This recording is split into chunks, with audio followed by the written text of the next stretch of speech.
Hey guys and girls, how's it going? I hope you guys are having a great week. So I'm back today with another video, and in this one I'm finally going to weigh in a little on Mass Effect Andromeda and give my first impressions of the game. Now I've only played I'd say about 10 to 15 hours of the beginning of the game, and that's just because I haven't had the time to play it as much as I'd like.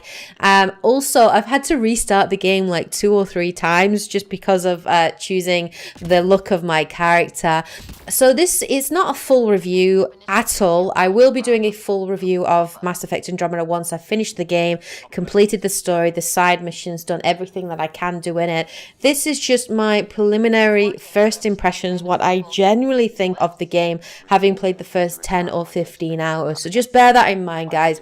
These views, this opinion, it could change over time as I play the game. So my final review might have a very different outlook on it completely. But I definitely want to weigh in on some of the reactions to Mass Effect Andromeda in the first 2 weeks and some of the general things that are being said about it. Now, the reaction to Mass Effect Andromeda has been so derisive and so split down the middle. Some people have absolutely loved it. Some people have hated it and have said that it's the worst game that BioWare have ever produced. Even critics have come out with very varying scores from 6.5s to 8.5s, 9s out of 10. So it's very divided and kind of split down the middle. And I think that it's just because of the fan base and the fact that the Mass Effect fan base is so passionate about the game, and people are inevitably going to have different views on it. So a lot of people obviously have been criticizing the facial animations and have been saying that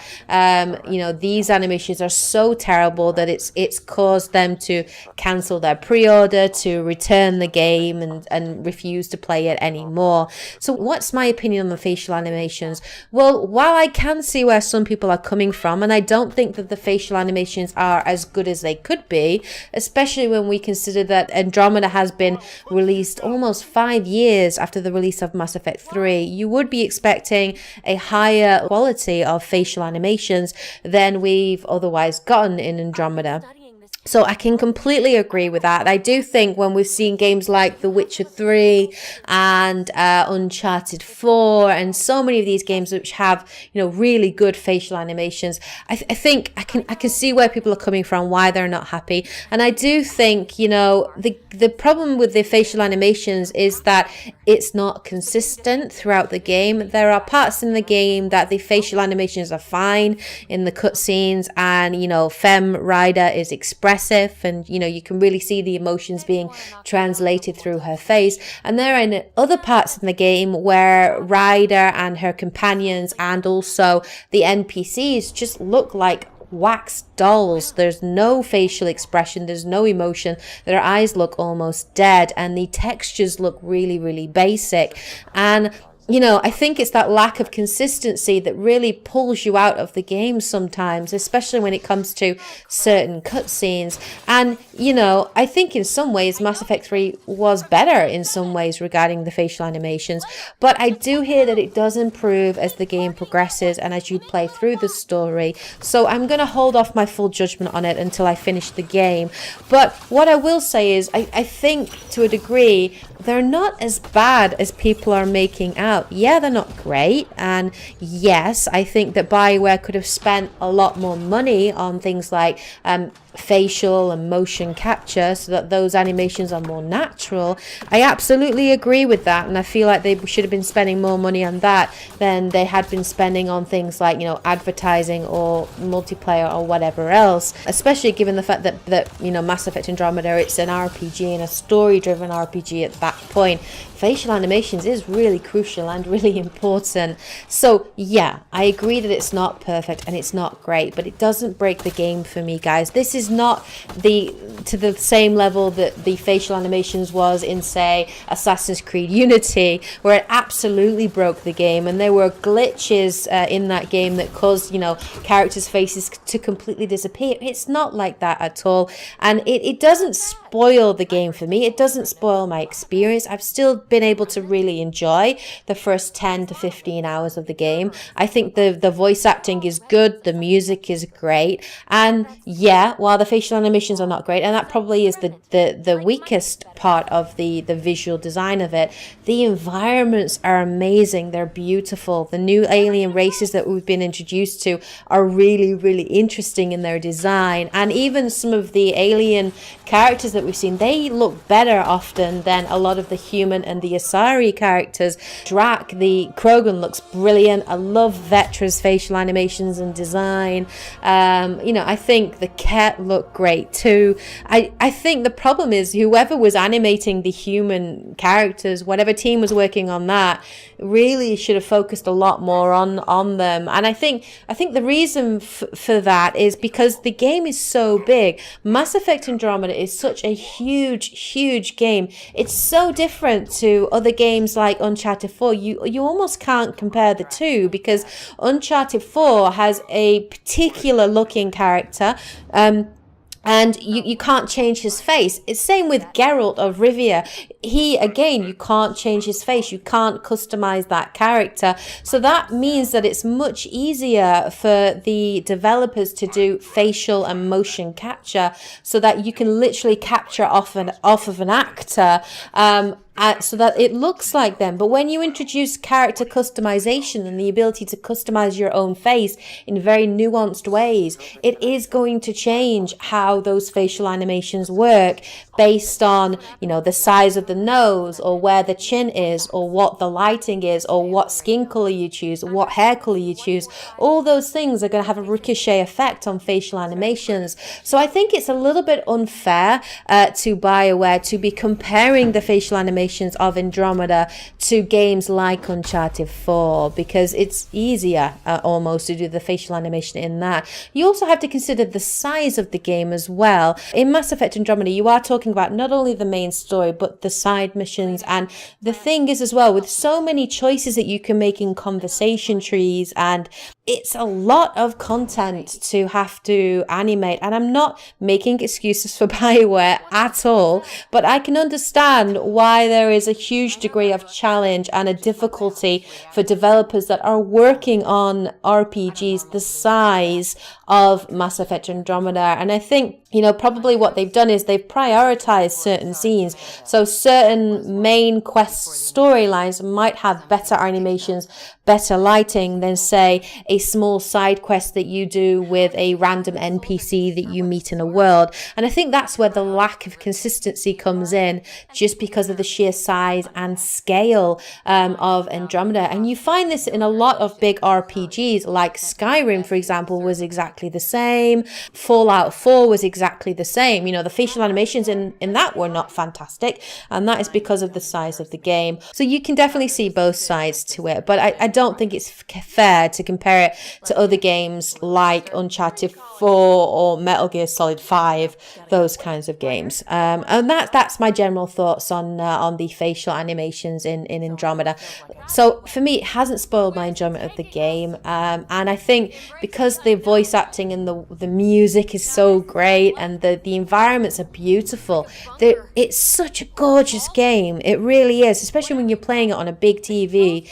It looks gorgeous, and when you first discover these worlds and you're exploring them, and the design, the remnant archives that you can go down into as well, that looks great and really interesting, and I love it. It's really, really good. So yeah, I would like the facial animations to be better, absolutely, but it's not a game breaker for me. I do want to talk a little bit about other elements of the game though that I haven't enjoyed. So let's talk about the gameplay firstly, because there's been a lot of advertising on this and a lot of marketing to do with the gameplay, and I have to say I'm really enjoying the combat and the gameplay, especially with the introduction of the jetpack, which for me has really shaken combat up a lot, and it's made it a lot faster, more exciting, particularly allowing you to combine it with some really interesting combos. So for example, I've never been a Vanguard. I've never played as a Vanguard. I've never really liked the charge move or the Nova,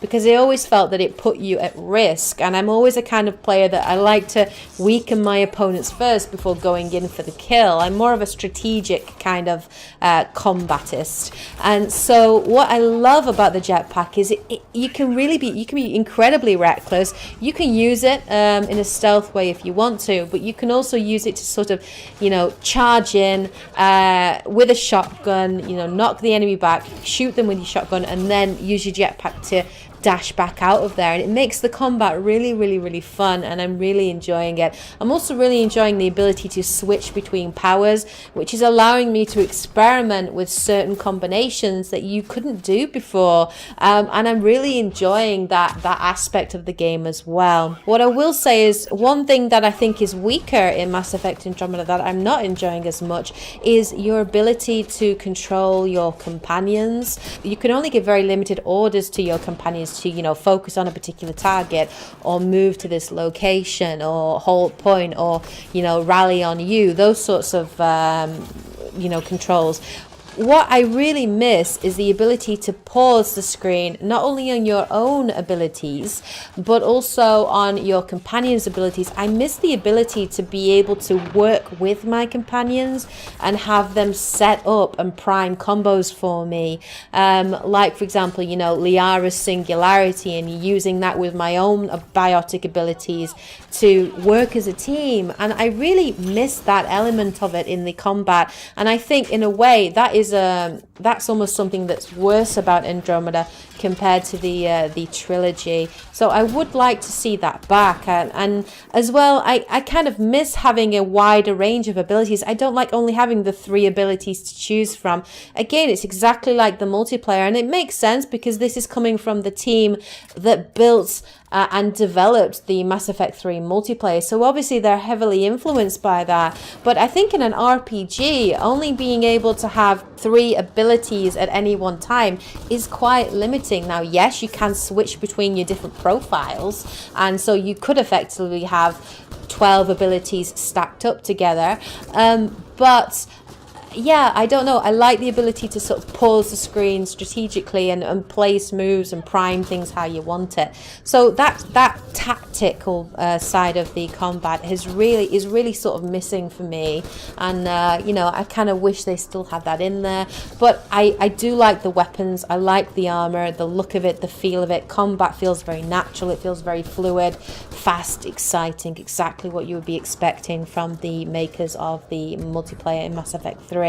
Let's talk a little bit about the characters as well. The characters, I'm quite liking them. I don't know as much about them yet. It's only 10 or 15 hours into the game, so I'm getting to know them a little bit. But I have met all of the characters so far, except Jal. I haven't met Jal yet, and I'm looking forward to meeting Jal, definitely. But I have to say, exactly like previous Mass Effect games, it's the non-human characters that I gravitate towards and that I am enjoying a lot more. I'm really enjoying PB at the moment. I'm very happy. She's very different for an Asari character. We've never really met an Asari like her before. We've always had 2 kinds of Asari. We had obviously Samara, which was the much older, wiser, nobler kind of Asari as the Justicar.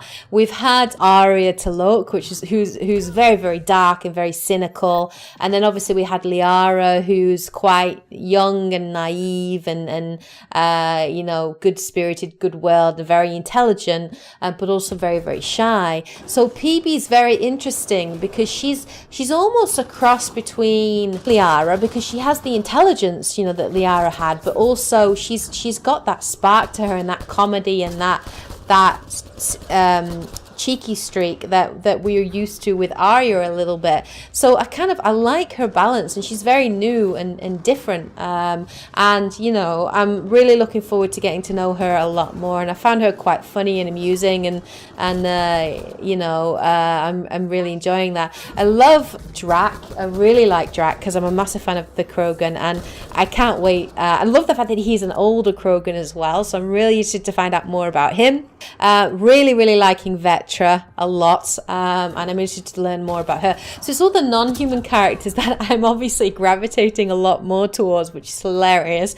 And it's always the same way. Every single game I find them more interesting. But anyway, so those are my general thoughts on the characters. What I would say is I'm kind of missing a little bit at the moment is the party banter. When you're out in the field and you're exploring and you're coming across certain scenarios, there isn't as much banter as there has been in previous games, and I would like more banter. I would like more comedy in it. Now, obviously, in a way, it kind of makes sense that there wouldn't be as much because these characters are just getting to know each other at the beginning of the game. So maybe as the game progresses, there will be more party banter. Perhaps that will be the case. But yeah, I'm hoping there'll be more party banter as the game progresses because I really loved that part of Mass Effect 2, well, 1, 2, and 3. There are a lot of similarities, I will say, to Dragon Age Inquisition in Andromeda at the moment. There's a lot of things that have kind of been lifted from Dragon Age Inquisition, like, for example, the conversation tree, the removal, obviously, of Renegade and Paragon has really affected the overall feel of the game. Things are not so black and white, good or bad. Your answers and your reactions to things are much more subtle, and what you say appears to be more subtle as well. You know, whether you choose a casual or a professional approach or whatever way you answer, the differences are not so extreme. You know, the interrupts as well are not so extreme. What I would say with the interrupts, and I've only seen a few of them, is I kind of miss not knowing what the interrupt will be, because you get a little indicator and it tells you basically what will happen when you press that button, and I almost don't want to know. I liked interrupting something and not knowing what was going to happen. That anticipation and the initial reaction of like, oh my god, I did not expect that reaction and that interaction. So I kind of miss that almost, and I almost miss the extreme renegade reactions that you can have, you know. But maybe they're going for a more subtle approach, obviously, and a more sort of sophisticated approach to it as well, and trying to obviously move away from that. I'm not going to make final judgment until I play the whole game and see what some of the other interrupts are as well. What I do like though is in your conversation trees, there is an element in there now where you can see if a certain question or comment is going to flirt with your companions, so you can, you know, obviously flirt and go down that romance view. So I like the idea of knowing which option is going to go down that route, because you might want to avoid it, not accidentally start a romance with a character that you have no interest in or anything like that. So I like that element as well. In Mass Effect 3, there were times when my shepherd would flirt with a certain character. I'm like, that's not what my shepherd would do. That doesn't feel natural. So I like that introduction in the game as well. The final thing I'll sort of say is the exploration of the game. It's not really what I thought it was going to be. I do like the Tempest, and I do like being able to explore the Tempest, and I love the fact that there are no load screens and annoying lifts that you have to take between the levels on the Tempest. I like the fact that you can walk through everything on the Tempest and see everything. I love the whole design of the cockpit and your quarters as well as being more spacious and everything. I'm really, really enjoying the Tempest.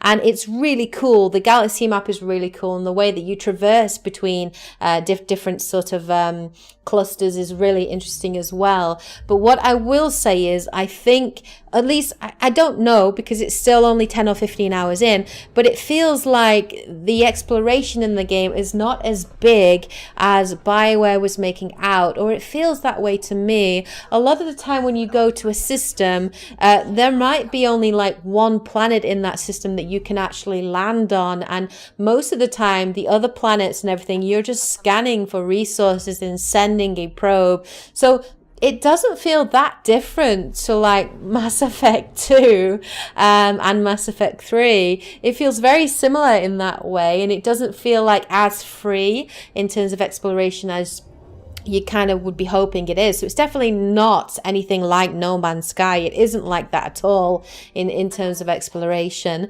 And I'm a little disappointed in that, I will say.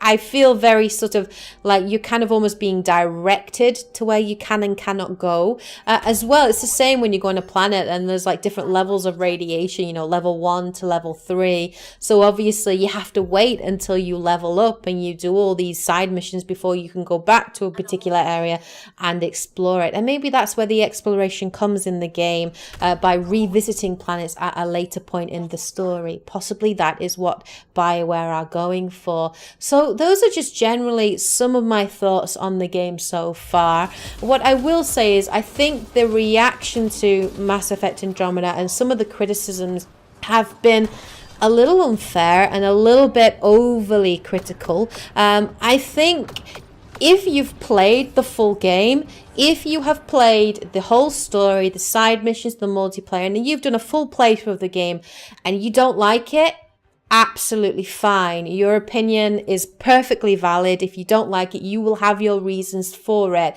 But I do not think it is fair to play the first 5 or 10 hours of a game and make your judgment on that amount of the game. It's very unfair. It's not a detailed sort of view. It's very, you know, it's very biased. It's not a particularly fair way to judge a game. And I think when you look at other games like Assassin's Creed Unity, which was so full of bugs, and, you know, Destiny, which had pretty much no story to speak of, it seemed like there wasn't as huge a reaction to those terrible debacles as there has been to, you know, Mass Effect Andromeda. And I almost feel bad for BioWare because they've put so much time and effort and heart and soul into it. They do really care what their fans think. You know, it really does matter to them. So it's almost, you know, it's disheartening to see those kinds of reactions. Now, obviously, some of the criticisms that are being made absolutely are valid, you know, about the facial animations and the lack of exploration and all sorts of things. But I don't think it's a game-breaking thing. I think it's something that BioWare need to look at for potential sequels and also possibly to improve in the future through patches and DLC content and that kind of thing.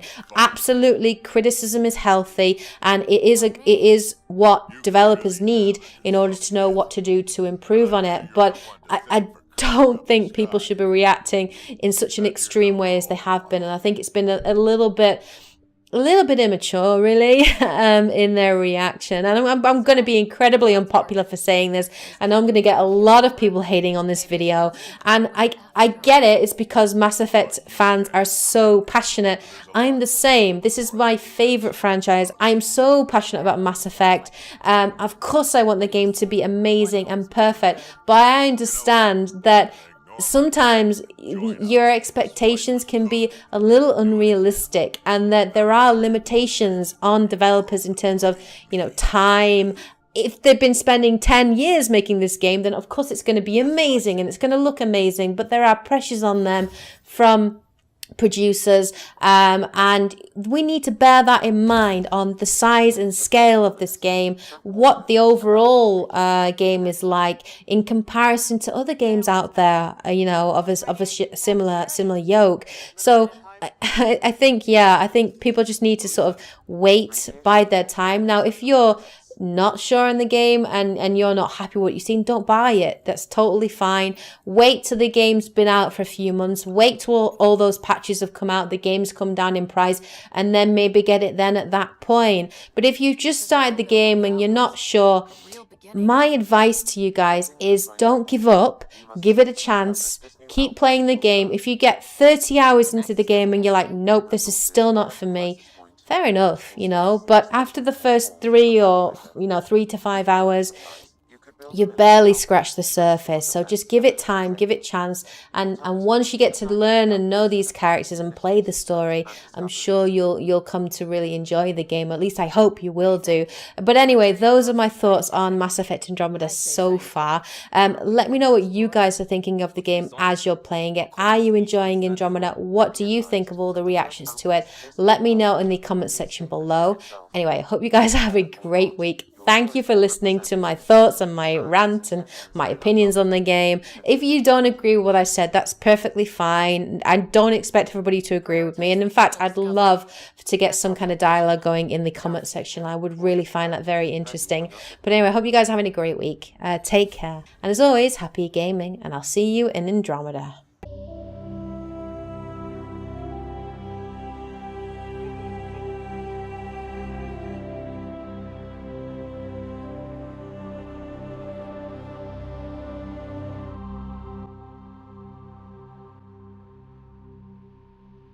Genuinely think of the game having played the first 10 or 15 hours, so just bear that in mind, guys. These views, this opinion, it could change over time as I play the game, so my final review might have a very different outlook on it completely. But I definitely want to weigh in on some of the reactions to Mass Effect Andromeda in the first 2 weeks and some of the general things that are being said about it. Now, the reaction to Mass Effect Andromeda has been so derisive and so split down the middle. Some people have absolutely loved it. Some people have hated it and have said that it's the worst game that BioWare have ever produced. Even critics have come out with very varying scores from 6 points, especially when we consider that Andromeda has been released almost 5 years after the release of Mass Effect 3. You would be expecting a higher quality of facial animations than we've otherwise gotten in Andromeda. So I can completely agree with that. I do think when we've seen games like The Witcher 3 and Uncharted 4 and so many of these games which have, really good facial animations, I think I can see where people are coming from, why they're not happy. And I do think, the problem with the facial animations is that it's not consistent throughout the game. There are parts in the game that the facial animations are fine in the cutscenes, and Fem Rider is 0.5 to 8.5s, 9s out of 10. So it's very divided and kind of split down the middle. And I think that is just because of the fan base and the fact that the Mass Effect fan base is so passionate about the game, and people are inevitably going to have different views on it. So a lot of people obviously have been criticizing the facial animations and have been saying that these animations are so terrible that it's caused them to cancel their pre-order, to return the game and refuse to play it anymore. So what's my opinion on the facial animations? Well, while I can see where some people are coming from, and I don't think that the facial animations are as good as they could be. Hey guys and girls, how's it going? I hope you guys are having a great week. So I'm back today with another video, and in this one I'm finally going to weigh in a little on Mass Effect Andromeda and give my first impressions of the game. Now, I've only played I'd say about 10 to 15 hours of the beginning of the game, and that's just because I haven't had the time to play it as much as I'd like. Also, I've had to restart the game like 2 or 3 times just because of choosing the look of my character. So this is not a full review at all. I will be doing a full review of Mass Effect Andromeda once I've finished the game, completed the story, the side missions, done everything that I can do in it. This is just my preliminary first impressions, what I just expressive, and you can really see the emotions being translated through her face. And there are other parts in the game where Ryder and her companions and also the NPCs just look like wax dolls. There's no facial expression, there's no emotion, their eyes look almost dead, and the textures look really, really basic. And I think it's that lack of consistency that really pulls you out of the game sometimes, especially when it comes to certain cutscenes. And, I think in some ways Mass Effect 3 was better in some ways regarding the facial animations, but I do hear that it does improve as the game progresses and as you play through the story. So I'm going to hold off my full judgment